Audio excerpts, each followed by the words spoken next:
Hi, my name is Nathan, and today we're going to do a first full story arc of Bunny Mask, issues number 1 through 4. If this is your first time here, consider subscribing.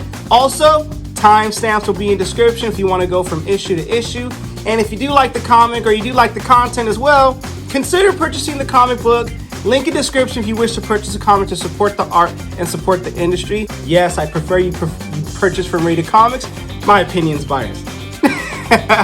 With that being said, let's get into the review. Bunny Mask, issue number 1. In this issue, we begin with 14 years ago. A little girl named B is smiling, showing her teeth purposely for her father to remove them in an uncomfortable and painful way. 7 miles away, there's a car driving to see B Foster and her dad, Juliet and Tyler from a child safety nurse. B's been absent from school for 2 weeks. B's always shown signs of mental distress, and they are driving to give B a physical, with the father's permission, of course. When Tyler asks about B's mother, Juliet tells him that she's been missing for 10 years and presumed to be drowned. When they arrive to the door and B's father opens the door, after the introduction, he impales her in front of Tyler. The quickness and the unexpectedness must have shocked Tyler. It would shock the heck out of me. This is where the book gets sus, but in a good way. After impaling her, he says, "The snitch said that you'll be coming and to give you a treat," then knocks him out while the white boy Mike Tyson that he is. Then he proceeds to sing in a creepy way about using Tyler to dig a cave as deep as he can. Julia gets put in the trunk of her car and he gets rid of her. Tyler wakes up in the cave with B Foster's dad. He says he's been digging for years in the snitch's cave, per the snitch's instruction. You can see in his eyes that this brother ain't right. 274 feet inside this cave, and they must keep digging, along with his daughter B. If he tries to escape, Tyler will get shot in both of his ankles, then both of his kneecaps, and then a male member that no man dares want to get shot off. He confirms with Tyler that she is B and she apologizes for her father. She confirms that he does hear voices in his head and that the snitch speaks to him and to me too. Look at those crazy eyes, man. They proceed to keep digging and this book just throws you off in an intriguing way. Not to mention B is smiling with blood all on her lower tooth from being chipped away by her dad. Wouldn't you be sore or something? Tyler grabs B's digging tool and tells her that he's gonna get them both out of here. Unfazed, she tells him, "Yeah, that's nice. It would be nice to not die here like mommy." But unfortunately, there's no escaping this. The snitch needs blood or he stops talking to daddy. Creepy meter is going through the roof in this case. Many days of digging, B's father tells Tyler that B won't be helping anymore because the snitch needed her. He also tells Tyler that Sheriff Tate came sniffing around here and it wasn't no thing. He twisted the story that Juliet from earlier lost control and was killed when she smashed through the trees driving, and the branch impaled her, then washed away in the river. Sucking all hope out of Tyler, he walks away reminding him, "Just thought you should know." On the 7th day of digging, Tyler comes across a hole in the cave. He figures it could be a way out and he keeps picking at that hole. As soon as he discovers carvings, weird writing, and bunny art, he gets shot in the leg. "Found you a revelation, did you?" B's father is going cray-cray thinking the snitch is talking to Tyler now, and perhaps he might be jealous. It's like, man, that's your girl, you can keep her. B's father is saying all sorts of gibberish and he makes no freaking sense. He calls him a name that I think most, if not all of us, will utter in this very situation. Tyler also suspects that he killed his daughter B and he's bleeding out. He also asks to be if he can go to the doctor because he's bleeding, right? "Hello," says Bunny Mask in the shadows. She runs and hides in different parts of the cave, confusing B's dad. He's startled, confused, and probably a little scared. Bunny Mask asks, "Is there a sickness?" Pay attention to that phrase because it will be said more in this issue. She crawls to Tyler and asks the same question. "Is there a sickness?" His reaction is classic. Not only that, he tells Bunny Mask that B's dad has a sickness and she heals his sickness permanently. "Back to the shadow, thick and bright," she says as she disappears from the scene. WTF moment, anyone? And this comic book has way more of those. His final words before passing, he says, "The snitch don't say nothing about this. He must not have known." When you think you can't double down on the WTF, Bunny Mask emerges from the shadow and licks Tyler's leg. He is surprised AF, not because she's licking a little too low. It catches him off guard and he just witnesses this mofo kill a man like it was practice. Tyler wakes up from his traumatic experience in a bed trolley, about to go in the ambulance. When he wakes up, Sheriff Tate introduces himself and asks him what happened. He yells out everything that happened in a few sentences, which makes no sense to anyone but him. Sheriff Tate is like, what cave? We didn't see no cave. And what about your leg? To Tyler's surprise, his leg is perfectly healed. In present time, 14 years later from the cave-looking foreplay scare bunny mask incident, Tyler is talking to his roommate Rilo. She's venting about her dating stories and men are complete a-holes. This is worth the read right here. While driving, from the corner of Tyler's eyes, he sees a bunny art from B, the girl from 14 years ago.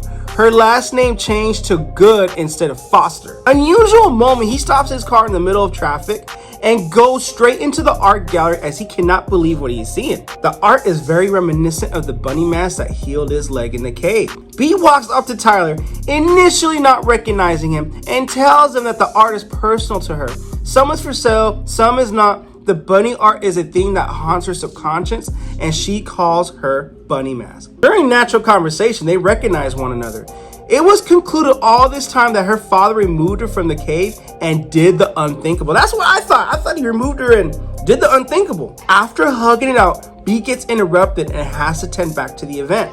She hands Tyler $20, weird, and her card and tells Tyler to call her to link up later. Dinner, drinks, anything, just call her. Why can't more women be like that, right? Okay, but this is not a fairy tale ending. Back at the Foster house, Sheriff Tate and his partner Pirani. Sheriff Tate recalls that 14 years ago he found Tyler in the yard raving about the caves and his dead partner, Nurse Juliet. He drank too much, and if he were smarter, he would have realized that Juliet was murdered during the time he met B. Foster's dad. Then other strange events happened with 2 inmates escaping prison and 4 others ended up in the psych ward, probably courtesy of yours truly, Bunny Mask. All this bull jive is not adding up to Sheriff Tate. Even after countless times of searching, he never did discover the cave until Pirani steps on a soft spot in the floor and falls through into the cave. Their discovery is unimaginable. There is an abundance of questions along with the absolute strangest and obscurity in this issue to leave you wanting more. And this leaves you with more questions than answers. Is B really dead? If so, who is the artist? Who is she really? And who in the world is this girl in the bunny mask? We don't know. We end this issue with the discovery of B. Foster clawed by her neck by what we assume is Bunny Mask doing. This brings us to the end of issue number 1. Now for issue number 2. So before we get into this, disclaimer alert. This is the most WTF comic book I've read to date, but in a good way. Here we go. So in the beginning, we start off with Taylor, the doctor, examining an x-ray of a hand and telling Effie the test on your hand came out fine, definitely some muscle strain but no real damage. Some dialogue exchanges and he just jokes with her like, hey, stay out, don't, no more bar fights, all right?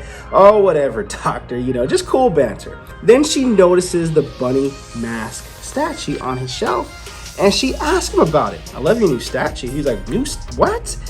And he doesn't recall where he got it from. And she's like, well, I guess memory just kind of plays tricks on you. And he's like, no, honestly, I don't know where I came from. Maybe my friend B gave it to me. I don't recall. She makes statues like this. And B is the daughter of Leo from issue number 1, where Leo claimed he was talking with Snitch in his head and going crazy with thoughts, making Taylor and B, his daughter, this was 14 years ago in issue number 1, digging a hole in the cave. And then we have this flashback where Bunny Mask kills Leo, shotguns him in the leg, and she licks the wound from his leg until complete healness, but he has vague memory about it. Now, whenever Bunny Mask appears, when she appeared in issue number 1, she starts off with this question, is there a sickness? And well, she licks his leg, it's healed, but it's just like the craziest, weirdest WTF thing. So back to present day. Now we're in a playground with children and there's a baby girl there, someone's daughter. And meanwhile, in the cabin behind, the father, Chuck, is with the kidnapper that he commissioned, tells him, what I'm thinking is we try to get my girl to come home with us, nice and simple and sweet. But if things go weird or you see a teacher, just bag her and get on with it. That way, we'll see what my ex-wife does about it when I have custody of my daughter the way it should be. Kidnapper's like, yeah, but your ex-wife was banging, bro. Like, hey, you know what? Don't talk about that like that. If my first girl to give me a kiss, first girl to betray me. The story behind his ex-wife is she messed up his life because she had this rule of no drugs in the house. So he was holding some drugs for his friend, Boys Will Be Boys. He put it on the top shelf. She discovered it. She has a zero tolerance policy about that. Meanwhile, the thing is, in that cabin, it gets green. Now, it's like a time warp or positional warp, or I don't know what it is, but they're warping into a different location, and we hear Bunny Mask says, "Is there a sickness?" Now they're inside this cave, very identical, similar setting to issue number 1. And meanwhile, there's a window out there to the outside. Just jump out the window. So they're tripping out what it is. And meanwhile, they're like, kidnappers like, dude, it ain't me. Did you slip me something? Nah, bro. Bunny Mask runs, hides behind the corner in the shower. Then she emerges. "I am holding tight to your shadows, feeling them thrash. I'm from the cave where the light never spoke." And they're like, F this, I'm shooting her. But she's immune to the bullets and decapitates the kidnapper's head. Put Chuck, the daughter's father, in a chokehold, lifts him up. "I am Bunny Mask. I am the last girl of all girls to give you a kiss." Her dialogue and her speech is just off, but it's weird and just intriguing in a way. And in downtown, we see Tyler talking on the phone with his roommate, saying that he's gonna go on a date with this girl B. And they're like, okay, 1 date's cool, that's catching up. 2 dates, maybe you'll catch up on the second date, but 3rd or 4th or 5th, you gotta seal the deal, bro. You gonna bang her or what? Okay, as a girl, if you have a girl as a roommate, all formalities are out the way, you know? So, but we see in this black dialogue box, Tyler Jenkins. "A vessel returns, a mouth opens." And it's the same, and that's Bunny Mask talking to him telepathically, very similarly to how Leo was being talked to telepathically, like, the snitch wants us to do this, we gotta dig more caves, we gotta keep digging in that cave for the snitch.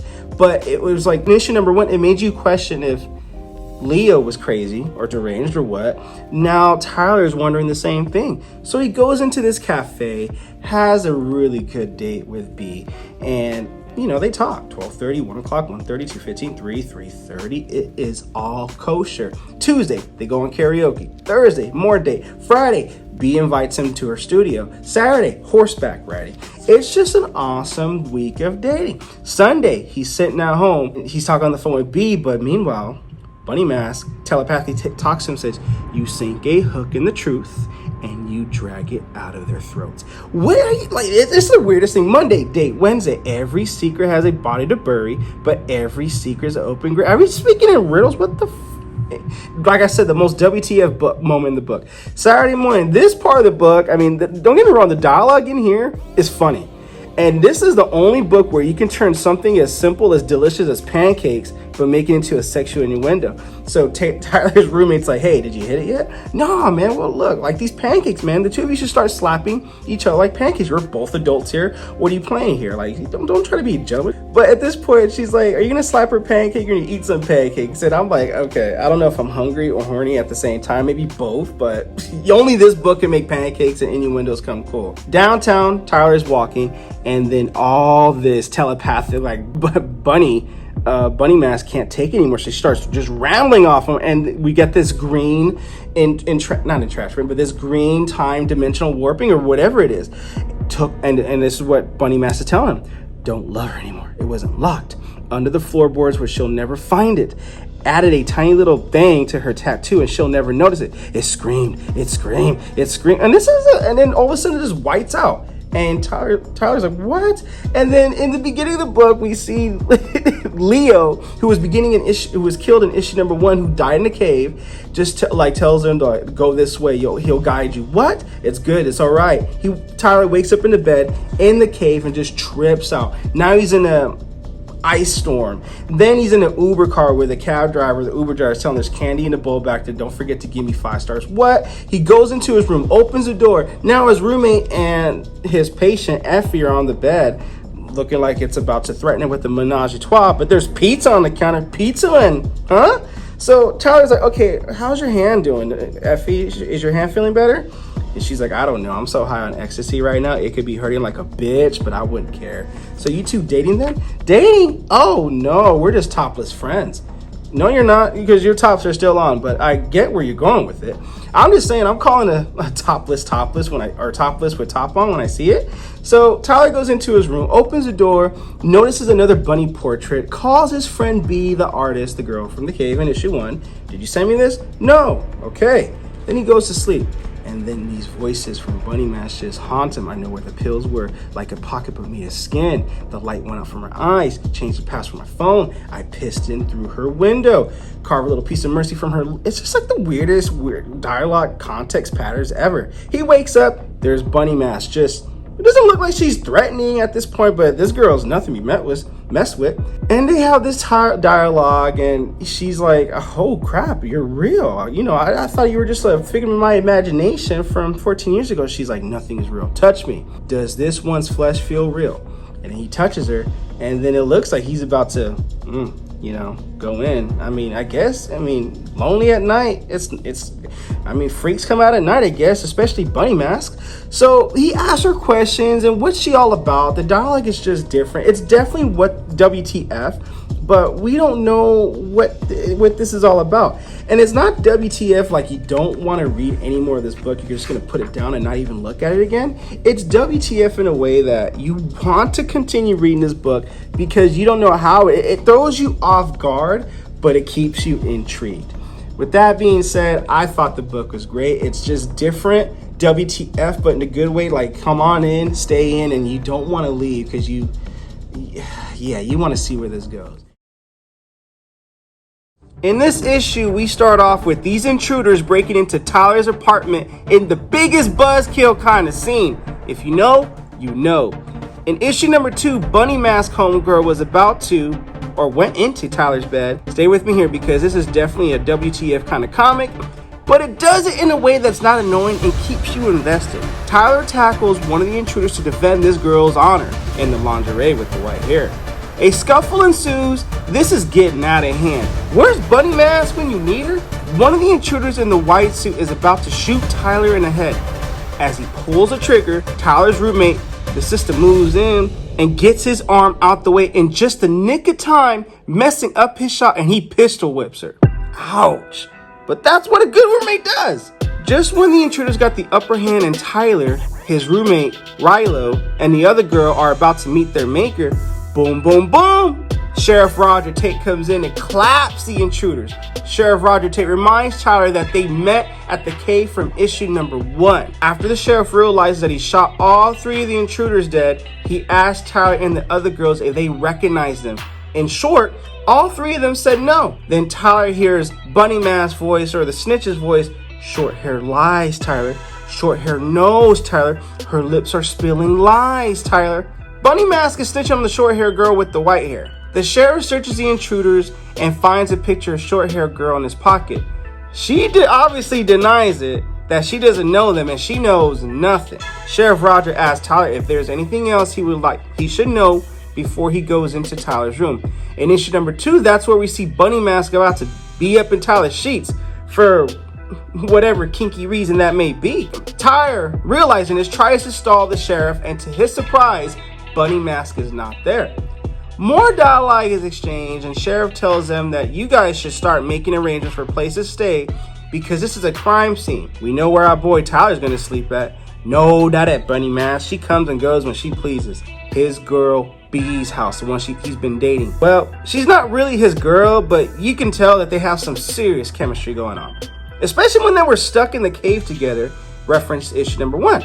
In the morning, there's a boy poking a stick at a cat that is cornered. The boy invites his friend Alice to poke the kitty and stab him, and her good heart refuses to do that. The boy verbally lashes out at her and says, "You used to be fun, and you're so dumb. My dad was right about you. Kids can be so mean." Alice goes to an area and cries, "I'm not dumb." I feel sorry for her. The boy does what boys do in a boy kind of moment and tries to drown some ants with his piss. Okay. I'm not gonna. I plead the fifth on that. Then Bunny Mask makes her appearance asking, "Is there a sickness?" which startles Alice. Once Bunny Mask has odd dialogue and doesn't seem like a threat with Alice, and she asks Alice if she wants to know her future. In her future, there's laughter, bad fashions with good friends, fireworks and distant mountains and other stuff. Alice asks about the boy, and Bunny Mask says that he will have one day, quite soon, one final thought of how he was supposed to look both ways before crossing the street. I love how he just throws a rock in the window, just like, okay, boys will be boys, right? As Bunny Mask leaves and Alice clearly feels a little bit better, Bunny Mask acknowledges that she's good with children. Do I sense foreshadowing? Definitely a WTF comic. Meanwhile, Sheriff Tate delivers some shocking news to Tyler about B. In issue number 1, when B disappears for I don't remember how long, she died in that cave and they found her corpse. Tyler obviously cannot accept it as he spent all of his time with B and slept at her home. He thinks to himself, perhaps B has a sister. Until the sheriff sorts out all the details, he tells Tyler to be careful and he gives him his card. In this moment, the sheriff shows what the intruders were after during the break-in. The short-haired girl, her name is Effie. She was sleeping with the local politician, and during their pillow talk, the politician told her a secret. After he realized this, he didn't like that she knew about the secret, so he decided to take her out the picture. When Tyler asked how he found that out, he said someone told him. After some more questions from Tyler, he soon realizes that he may not be the only one that hears the snitch's voices in this book. That bit of news from the sheriff messes with Tyler's head. Even back at B's house when they're getting high, B flat out tells him, bruh, I'm a fairly attractive one walking around in my tiny little underwear, and you haven't busted a move. The light can't get any greater than that, Tyler. But Tyler's just not feeling it. I mean, come on, how are you gonna feel when some girl tries to seduce you and then someone tells him that her corpse was found dead and it's like, nah, and these voices, I got some stuff to figure out. For the sake of leaving some meat on the bone for you guys, if you decide to get the book, we're gonna lightly go through this page where Tyler keeps hearing these voices telling him secrets. I love how one of the secrets was a hole in the condom. That's random. And the last secret, you lie to yourself about the voices you hear, Tyler. You hear me. Tyler meets Sheriff Roger for a drink, or 2 or 3. I mean, we're boys after all. We're not 1 or 2 drinks kind of guys, right? After a while, Tyler asks the sheriff about the voices in the cave. He tells him that there's something about that cave that is eating him alive. The sheriff does elaborate more on the voices he hears. He says a snitch. That's what he calls the voices when they hear the voices divulging secrets. And it was the snitch that Effie was lying about in the intruders in the beginning of the book, and also that's how he found out and tell Tyler about B. Foster's corpse. Tyler asked the sheriff about what the snitch has to say about B. Foster, since she told you B. Foster's a corpse. What does the snitch have to say about B. Foster? And his response is nothing. Absolutely nothing. It's as if the snitch doesn't know that B. Foster exists. Well, you kind of have to because you told him about B. Foster's corpse. Anyways, I got to say, for a snitch that divulges all the secrets to these men, not to mention countless others that secrets have been divulged, but yet doesn't know anything about B, as if B doesn't exist. My wild guess is that B perhaps may be dead after being released from the cave in issue number 1. And B may be the Bunny Mask herself. It's apparent that Bunny Mask has a sexual thing for Tyler. And B, let it be known that she wants sexual healing from Tyler. Hey, my man. And I'm going to leave some meat on the bone with this in case you guys do decide to get the book. It goes beyond that just sexual, of course. It's clear that many others hear the voices that Tyler and the sheriff hear, and there's a whole lot more of this book to unravel. In this What the F comic, in my opinion, it leaves you with more questions and answers, but I like it and I definitely recommend it as a read. You won't be disappointed. You'll be intrigued. Just go with the flow and you'll be all right. Now we start off with this WTF comic from a continuation from issue number 3. You can check that out if you will, or if you wish. Bunny Mask says, I am released. Too long I've been gone. Have you no memory, little dogs, of what you are to me? You are only flesh and bones and dust. And she makes the dogs disappear into dust. And Tyler is meanwhile fighting them off. They're biting at him, gnawing at him. They're gonna mortally wound this guy. And then Bunny Mask looks and she says, what sweet shadows I bring. And she makes those dogs, or those wolves, those monster dogs, disappear into dust. She looks at Tyler's wound, like how strange you are wounded. She has this weird speech dialogue way of talking. And Tyler's like, of course I'm wounded, these dogs. And he looks up and, where'd you go? She jump scares behind him and licks the wound to complete healness. And he's like, wow, the pain's gone. This is like when you heal me in my leg that one time in the cave. That's a callback to issue number 1, which I will do an issue number 1 review, or a full story arc review of Bunny Mask, because this definitely has potential to be a film. But this is just definitely more WTF than anything, which in an intriguing way. Now here's where it gets intriguing. She licks him up. and up, and he's like, wait a minute, okay, my pain ain't up there exactly, what the? And this demi-goddess puts him down like, get on town, I'm about to do this cowgirl style. And Tyler, this is a demi-goddess we're talking about. I don't think you want to end up owing child support to a demi-goddess. And you can still walk away from this, but with the shirt coming off, okay, this girl looks like she works out from all that killing. And Tyler, you going in for the kill? All right, bro, you behind, you can just run away if you like. But the moment you put your hands on that cake and you cupping that cake, it's a wrap. Ain't no turning back. This is on you, bruh. He wakes up, all of a sudden it's over with, like in an abrupt instant, she disappears, and he's literally caught with his pants down. And he's wondering himself, what the hell just happened? Sheriff Tate comes up to him and startles Tyler, and he's like, he's in this mood like, I don't know if I should tell you this, something happened, but never mind. Sheriff Tate tells Tyler, I can't take this anymore. I decide I'm going back to the cave to find the snitch. The whispers are just too much for me to bear. And Tyler's like, are you asking me to come to the cave with you, or are you hoping that I come to the cave with you? Sheriff Tate was like, I hope hoping for the latter. Tyler's like, I'm scared of shit of going back to that cave. Took me years to stop the nightmares, but yeah, I'm coming along. Because he needs answers too. They both need answers. Now we see all these whispers going around from the snitch of everyone's secrets, still stalking the girl from the gym. Someone spray painted a hangman onto his neighbor's house. It's just all these secrets that it's just overwhelming. And if you're hearing voices like as if someone's next to you, it will drive her crazy too. So Sheriff Tate asked Tyler, can you hear those secrets, by the way? And funny thing is, I can't hear any secrets about you. But what's funny is Tyler can hear all the secrets that the snitch is telling him about Sheriff Tate. How he has a secret crush on his deputy, how he lied about those search warrants, and he planted those drugs on those teenagers. And Tyler's like, nah, I don't have anything to say. The snitch doesn't have anything to say about you. And even Sheriff Tate knows.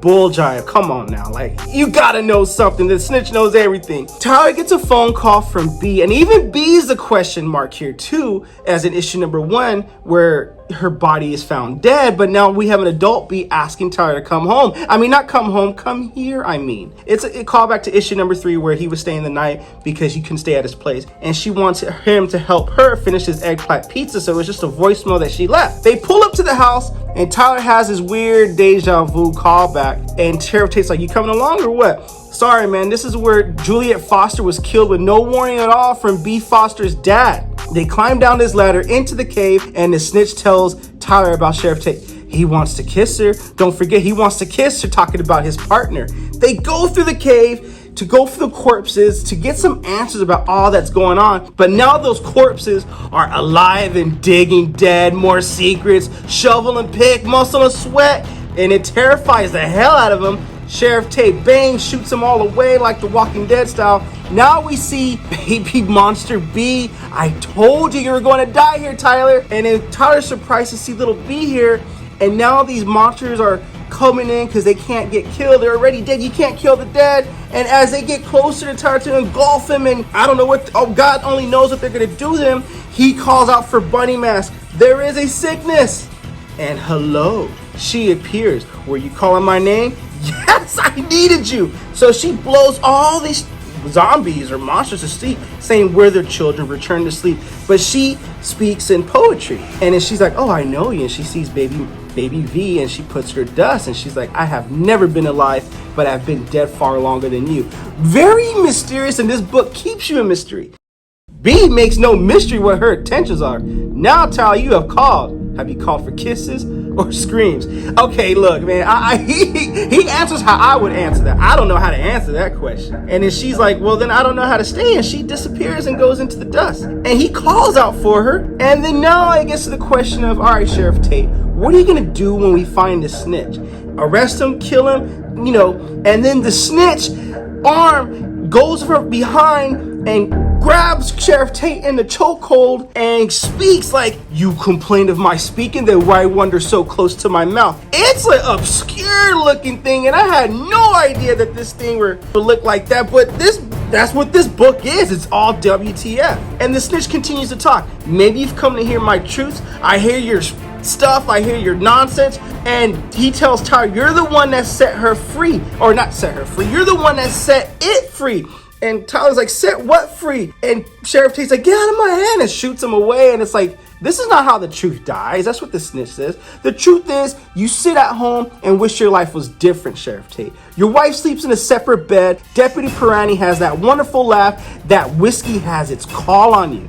Your river is sins. And it mentions all these sins, including the college girl who couldn't bear the shame of her arrest and hung herself in the cell. That's your truth, Sheriff Tate. I'm like, dude, this guy is going off on Sheriff Tate. And Tyler picks up a rock and tells the snitch to shut up. And he's like, the rock is unfazed. He's like, you, Tyler, why can't I see you? And he looks closer at Tyler. At this point, I would get the hell up out of there. And he finally realizes why he can't see Tyler sins. The creature, she's touched you. It's an abomination. That tragedy will play its terrible course. What have you done, Tyler? What were you thinking? He wasn't thinking. He was just going in.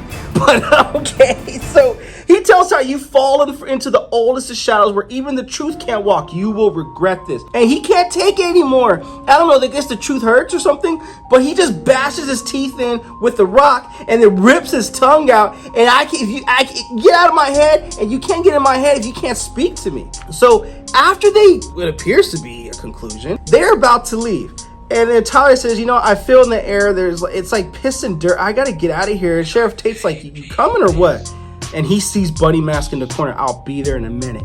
And what she says to him, who she is and what she can do, she can kill him, she cannot, about humans. It's just, dude, this book leaves you with more questions than answers. And I'm gonna leave a little meat on the bone with you guys. If you guys do decide to get this issue, this girl pretty much says what she's all about. Now, about the issue, about Bunny Mask, this comic had me interested from the start for a number of reasons, and it's built up well across its run. I'm not really a horror fan, but this comic has a lot of WTF moments in a good way that keeps you interested. I'm definitely curious to see what's next for this story, as I feel I have more questions than answers.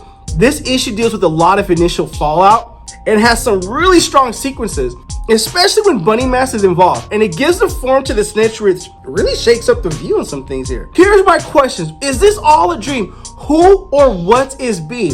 And do you pay child support on a demigod? Because she clearly wants she wants a round two in some. And are humans the figments of older gods' dreams and nightmares? I mean, we don't know. But I got to say is, yeah, if you guys get this comic book, you will not be disappointed. Or you may just be disappointed, but just know you may have more questions than answers. But at the same time, it's still an intriguing of a read. And I do see potential in a film in this because it's very obscure and interesting. What? That interesting, and those questions might piss you off too. If you like the content we're throwing up, here at Rated Comics, we do awesome comic book reviews, comic book related content with the occasional comic book giveaway. So if you like our content, don't be shy, don't be stingy. Thanks again for watching. Until next time.